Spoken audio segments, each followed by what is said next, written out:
ओम शांति। आज प्यारे मीठे बाबा की मुरली मंथन की डेट है 14 जून 2025। तो आज मीठे बाबा अपने बच्चे से कह रहे हैं, तुम्हें अब ज्ञान का तीसरा नेत्र मिला है, इसलिए अब तुम्हारी आंख किसी में भी डूबनी नहीं चाहिए। ज्ञान का तीसरा नेत्र मिला है, आंख डूबनी नहीं चाहिए मतलब किसी बात में फंसना नहीं है। फलाना है, कल भी बाबा ने वही बोला था ना प्रश्न उत्तर में कि ड्रामा पे क्वेश्चन नहीं, किसी भी चीज एक्सक्लेमेशन वर्ड भी नहीं, आश्चर्य की मात्रा भी नहीं, क्यों हुआ, कैसे हुआ, ऐसे होना चाहिए था, बिल्कुल नहीं। इसे कहते हैं डूब जाना, किसी चीज में फंस जाना, अटक जाना, फंस जाना। तो ज्ञान का तीसरा नेत्र मिला है जिससे हमें सब कुछ की नॉलेज बाबा ने दे दी है, इसलिए अब तुम्हारी आंख किसी में डूबनी नहीं चाहिए। और कहते हैं ना, शिक्षा की जड़ें कड़वी होती है लेकिन इसका फल बहुत मीठा होता है। तो परमात्मा की शिक्षा मुरली से जो हमें बाबा बताते हैं, ये भर कड़वी अर्थात बहुत असंभव लगता है, ये कैसे होगा, ये एकदम असंभव बात है, लेकिन जिसने इसे संभव कर लिया सोचो उसने जगत जीत लिया। मन को जिसने जीता वही तो सब कुछ जीत लिया। प्रश्न, जिन्हें पुरानी दुनिया से बेहद की उपराम वाली अवस्था होगी उनकी निशानी क्या है? पुरानी दुनिया से उपराम अर्थात बाबा कहते जो अपना सब कुछ बाबा को अर्पण कर देंगे कि हमारा कुछ भी नहीं, अर्थात ये शरीर, ये मान शान, ये जो भी मिल रहा है बाबा के भरने के बाद, ये सब कुछ बाबा को अर्पण नहीं करेंगे, खुद की झोली में डाले रहे मैंने किया मैंने किया, तो फिर वहीं पर माया आती है। अपने ऊपर जिम्मेवारी बिल्कुल ही मत लीजिए, ठीक है? बाबा हमारी ये देह भी नहीं, ये तो पुरानी देह, पुराना संस्कार, इसे छोड़ना है। हाँ, नष्ट मुहा बनना है। उनकी बुद्धि में रहता है कि यहाँ का कुछ भी काम नहीं आना है, क्योंकि ये सब हद का है। हद पर एक बहुत सुंदर सी बात है कि संसार में हम क्या लेकर आए थे? हाथ खाली आए थे और संसार में आ गए ना, तो हर चीज के लिए लड़ने लगे, ये मेरा, ये तेरा, ये उसका। हाँ, और लास्ट में सब छोड़ कर चले गए। तो क्या किए? हाँ, किस चीज के लिए लड़े जो कि मेरा था ही नहीं, उसके लिए लड़े। नाम मान शान, जैसे ही मरते हैं शरीर छूटता है, सब नाम मिट जाता है, सब क्या बन जाते हैं? एक बॉडी बन जाते हैं, एक लाश बन जाते हैं। यही तो है, सब कुछ भगवान को सौंप देना, क्योंकि हद की चीज है, हद में नहीं फंसना है, बेहद में जाना। और आत्मा बेहद की, इन्फिनिटी। आत्मा को न कोई पकड़ सकता है, न मार सकता है, न गीला कर सकता है, सूखा कर सकता है, न काट सकता है, न झंझोड़ सकता है, न उसमें लेप छेप लगा सकता है। कुछ भी नहीं कर सकता, पकड़ ही नहीं है, देख ही नहीं सकता, वो है बेहद। ओम शांति। बाबा बच्चों को ब्रह्मांड और सृष्टि चक्र के आदि मध्य अंत का ज्ञान सुना रहे, जो और कोई भी नहीं सुना सकते। एक गीता ही है जिसमें राजयोग का वर्णन है। स्वयं भगवान आकर में नर से नारायण बनाते हैं, यह सिवाय गीता के कोई शास्त्र में है ही नहीं। ये भी बाबा ने बतलाया, कहते मैंने तुमको राजयोग सिखाया था ना। हुँ? यह समझाया था कि यह ज्ञान कोई परंपरा से नहीं चलता। सही बात है, सत्युग त्रेता में ज्ञान है ही नहीं। हाँ, क्यों नहीं ज्ञान है पता है? क्योंकि वह भगवान है ही नहीं, भगवान गाने की दरकार ही नहीं है। भगवान आते हैं सत्युग त्रेता द्वापर कलयुग, चारों युग बीत जाता है तो परमात्मा आते हैं शिव। और पता है आए हुए उन्हें 89 वर्ष हो चुके हैं। प्रजापिता ब्रह्मा कुमारी ईश्वरी विश्वविद्यालय में डायरेक्ट शिव ने, ये जो लेखरा दादा की जो फोटो देखते हैं ना आप लोग सेंटर में, वो है हमारी संस्था के फाउंडर, जिनके तन में साक्षात शिव निराकार ने प्रवेश किया और उनके मुख से जो शिव का ज्ञान निकला, यही है वो ज्ञान मुरली। मुरली बजती है, कितना अच्छा लगता है। हुँ? मीठा लगता है, नींद भी आ जाती है, क्योंकि आत्मा की सबसे प्यारी जो भोजन है सत्य ज्ञान, यही है वो ज्ञान मुरली। तो परमात्मा आता है संगम युग में, लेकिन बच्चे जब बाबा से बहुत हिल मिल जाते हैं ना, बहुत मतलब बहुत अभ्यास हो जाता है बाबा के साथ रहने का, तो बच्चे, एक अनुभव बता रही हूँ, जब बाबा आए थे माउंट आबू में साकार तन के द्वारा परमात्मा, तो एक बच्चे ने कहा कि बाबा तुम संगम युग में चले जाओगे, तुम सत्युग में नहीं आओगे बाबा। तो बोले कि नहीं, पाठ नहीं है, नहीं आऊंगा, बाबा कह रहे थे। लेकिन वो बच्चा रोने लगा और कहने लगा कि नहीं बाबा, आपको सत्युग में आना ही आना है, मैं आपको कसम दे रहा हूँ। देखिए, पिता जो होते हैं वो बच्चों के प्यार में तो ऐसे ही बंध जाते हैं। तो पता है बाबा ने क्या बोला? बाबा ने बोला ठीक है। अब बच्चा जब खुश हो गया, अरे बाबा ने कह दिया सत्युग में आएंगे, ताली बजाने लगा, खग्गिया नाचने लगा खुशी की। बाबा ने उसका मूड देखा कि बड़ा खुश है। फिर पता है बाबा क्या बोले? फिर बाबा ने बोला लेकिन, सुन लिया बाबा का ये लेकिन ना किसी ब्रह्मास्त्र से कम नहीं। पता है बाबा ने क्या बोला? बाबा ने बोला लेकिन सत्युग में जब तुम मुझे याद करोगे मैं तभी आऊंगा। ले लिए ना बाबा सारा मार्क्स, क्योंकि सत्युग में हम याद ही नहीं करेंगे, परमात्मा को भूल जाएंगे। कहते हैं ना, दुख में सिमरन सब करे, सुख में करे न कोई। तो सत्युग निदान अपार अथाह सुख है, हीरे जवाहर के महल है, वहां हम क्यों भगवान को याद करेंगे? तो बाबा ने कितना अच्छे से युक्ति से जवाब दिया, आऊंगा ठीक है, लेकिन तुम याद करोगे तभी आऊंगा। लेकिन अभी संगम युग में भगवान को एक सेकंड भी याद करोगे ना तो उसका कई गुना फल देते हैं बाबा। क्योंकि बाबा के कहे हुए वचन है, याद करोगे तो मैं आऊंगा। तो याद कीजिए, याद से ही परमात्मा आपकी सुनेंगे और आपको भरेंगे, सारे पाप नष्ट कर देंगे।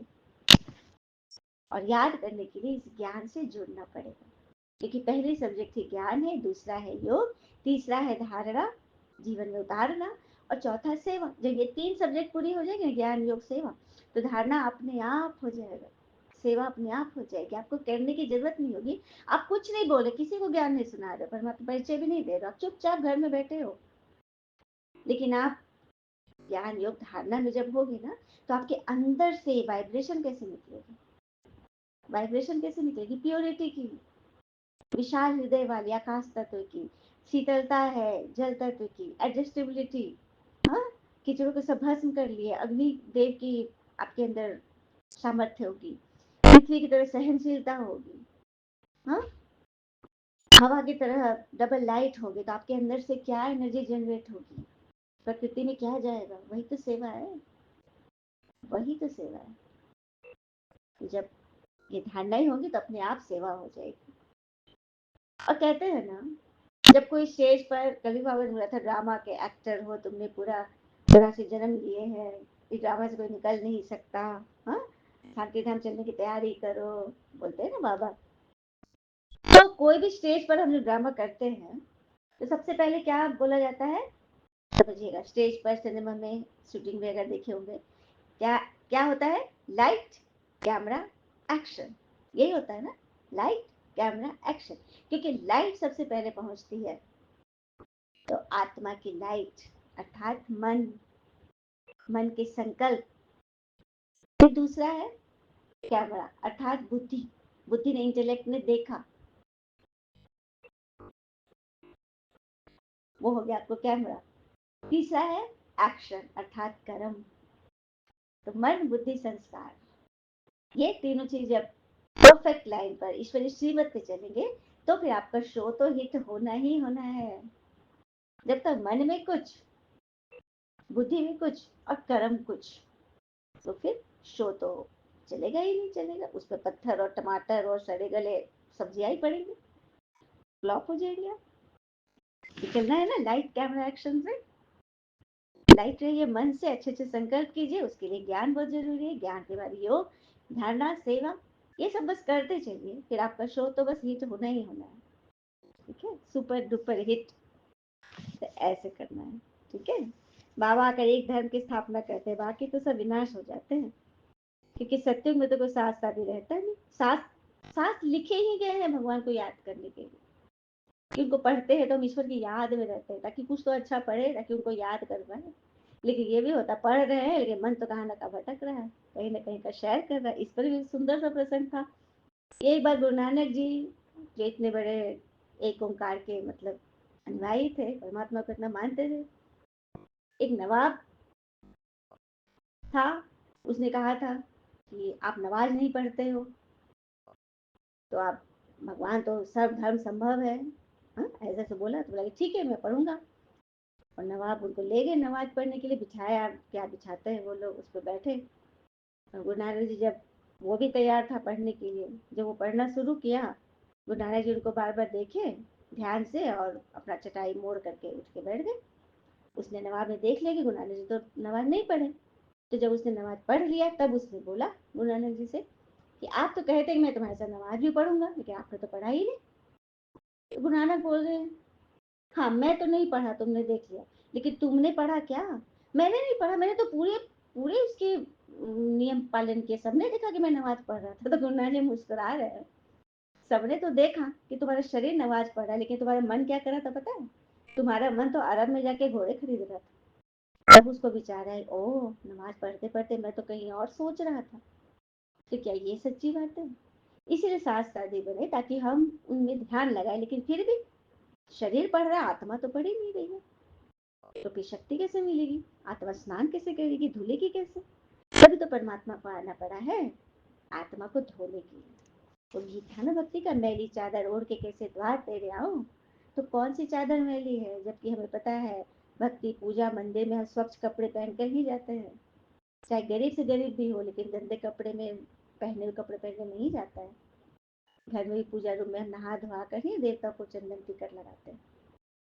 कौन सी चादर मैली है? आत्मा की चादर, जिसकी जिसके मैलेपन को धोने का कोई हमें साबुन, कोई डिटर्जेंट ही नहीं मिला, तभी परमात्मा को आना पड़ा है, और ज्ञान के द्वारा वो हमारी आत्मा की सफाई कर रहे हैं। सुना?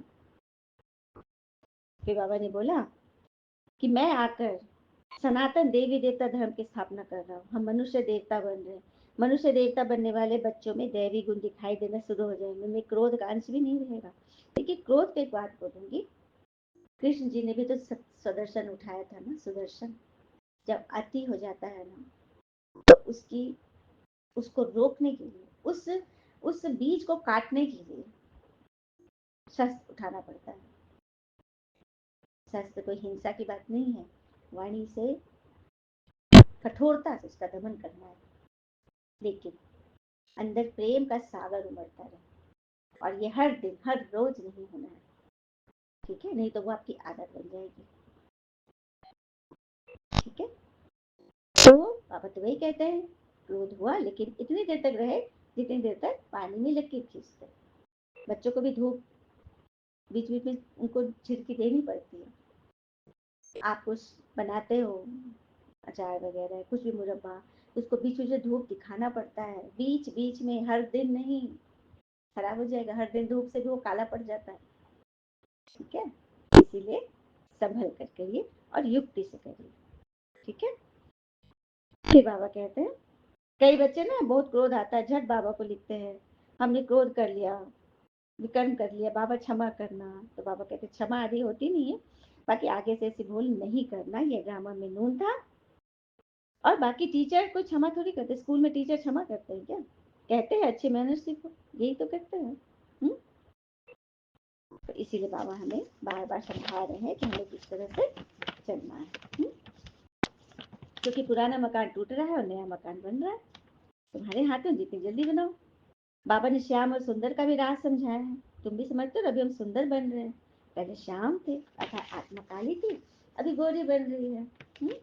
मोह का कीड़ा ऐसा लगा रहता है जो निकल न सके, ये मोह ही है, किसी बात में फंस जाना, अटक के रह जाना, अपने दिनचर्या, अपने मन बुद्धि कर्म को मतलब फंसा ही देना, व्यक्ति वस्तु वैभव में, इसी को कहते हैं मोह, इससे बचो। अच्छा, मीठे मीठे बच्चों प्रति भगवान की नमस्ते, हम बच्चों के भी प्यारे बाबा को नमस्ते। धारणा के लिए मुख्य सार पहले पर, इस पुरानी दुनिया की बेहद की मतलब जो व्यर्थ बातें हैं उनसे उपराम हो जाओ, अपना सब कुछ बाबा को अर्पण करो, हमारा कुछ भी नहीं, ये देह भी हमारी नहीं, ठीक है? नष्ट मोहा बनो पूरा पूरा दूसरी पर, कभी भी ऐसी भूल नहीं करनी जो रजिस्टर पर दाग लग जाए, सर्व दैवी गुण धारण करने हैं, अंदर क्रोध का जरा भी अंश मात्र न हो। बातें आई ड्रामा कल्याणकारी, उसमें बहुत बड़ा आप सबक लेकर के आगे बढ़ जाओ, सबक लेकर आगे बढ़ो, उससे सबक ले लो, आगे से मुझे एकदम संभल कर चलना है, ठीक है? बातें तो आएंगी। वरदान है, कहना सोचना और करना, इन तीनों को समान बनाने वाले ज्ञानी तो आत्मा बनते हैं। कहना सोचना और करना था, करनी सोचनी कथनी सेम होनी चाहिए। तो वान पर समझाने के समय पा रहा है समय, वान पर समझता अर्थात वाणी से परे, इसकी कमजोरियों के मेरेपन को समाप्त करो, ये व्यर्थ का खेल समाप्त करो, ऐसे ज्ञानी स्वरूप आत्माएं बनना है जिनके हर कर्म, संस्कार, गुण और कर्तव्य समझ पिता के समान हो। वे कभी व्यर्थ के विचित्र खेल में नहीं पड़ सकते। व्यर्थ का विचित्र, माया का विचित्र खेल चलता है। तो सदा परमात्म मिलन के खेल में बिजी रहो, सदा ज्ञान में बिजी रहो। कहते हैं ना, व्यक्ति अपने लक्ष्य को प्राप्त करने के लिए जो संघर्ष करता है, और संघर्ष भी ना अंदर अंदर करिए, किसी को शो मत कीजिए, जताइए नहीं कि हम ये कर रहे वो कर रहे। एक वर्ड होता है हाहास, नजर लगती है, क्योंकि आपने मुख से बोल दिया, माया ने सुन लिया। अब माया उस पर तरह तरह की तिकड़मबाजी करके आपको फंसाएगी, आपको इतना हिलाएगी डुलाएगी कि आप सच में पटका ही जाओगे। इससे फंसना नहीं, परमात्म मिलन के खेल में बिजी रहो और खुद ही मिलन बना, औरों को भी मिलाओ। स्लोगन है, सेवा का उमंग छोटी छोटी बीमारियों को मर्ज कर देता है। सेवा का जो उमंग होता है, और ये भी बात है, सेवा आप कर रहे हो, क्यों कर रहे हो पता है? क्योंकि बाबा करवा रहा है। सेवा अपने मन से आप नहीं कर सकते हो, आत्माएं का आह्वान करते हो ना, तो बाबा उन आत्माओं को भेजता है। बाबा भेज रहा, आप में कोई ताकत नहीं है, कोई ताकत है ही नहीं। जब तक परमात्मा की दृष्टि नहीं पड़ी है, तब तक सेवा हो ही नहीं सकता। सेवा हो रही है तो भगवान चला रहा है। जो सारी जिम्मेवारी दे दे बाबा को, तो सारी छोटी बड़ी बीमारियां, चाहे शरीर की हो, चाहे मन की हो, चाहे धन की हो, चाहे जन की हो, किसी भी चीज की कोई बीमारी होगी जिसके बात में फंस रहे, वह खत्म हो जाएगी। अगर इशारे हैं, व्यर्थ की ट्रैफिक कंट्रोल को, व्यर्थ की ट्रैफिक संकल्पों की जो ट्रैफिक चलती है ना मन में, संकल्प विकल्प, उसको बीच में कंट्रोल करो। इसके लिए ट्रैफिक कंट्रोल नियम बाबा ने बनाया है। ट्रैफिक कंट्रोल हर एक ब्राह्मण आत्मा अपने मोबाइल में अपलोड करें, डाउनलोड करें। प्ले स्टोर में जाकर traffic control, Brahma Kumari traffic control app download करें, जो हमें परमात्मा की याद दिलाने वाले म्यूजिक बजेगी या गीत बजेगा, आपको जो पसंद है आप लगा लें। तो हमारे संकल्प विकल्प जो आते रहते हैं ना, उन सब की चेकिंग होती रहेगी बाबा की इच्छा से। और एक बात और बड़ी बात बता रही, कौआ काव काव करता है, जूठे कूठे उठाता है, इसलिए कोई उसे पसंद नहीं करता। लेकिन कोयल कितना मीठे बोलती है। कौआ भी काला है, कोयल भी काली, लेकिन कोयल को पसंद किया जाता है, क्यों? क्योंकि वो मीठी बोली बोलती, कहते हैं ना, ऐसी वाणी बोलिए हाँ, औरों को भी शीतल लगे, खुद भी शीतल लगे। मीठा मीठा बोलिए और समझ से बोलिए, ठीक है? ओम शांति। शुक्रिया बाबा, शुक्रिया बाबा। तो प्यारे प्यारे बच्चे, आप सबका जीवन सदैव सुख, शांति, समृद्धि, सफलता, संतुष्टता सदा भरपूर रहे और भरपूर करे। ओम शांति।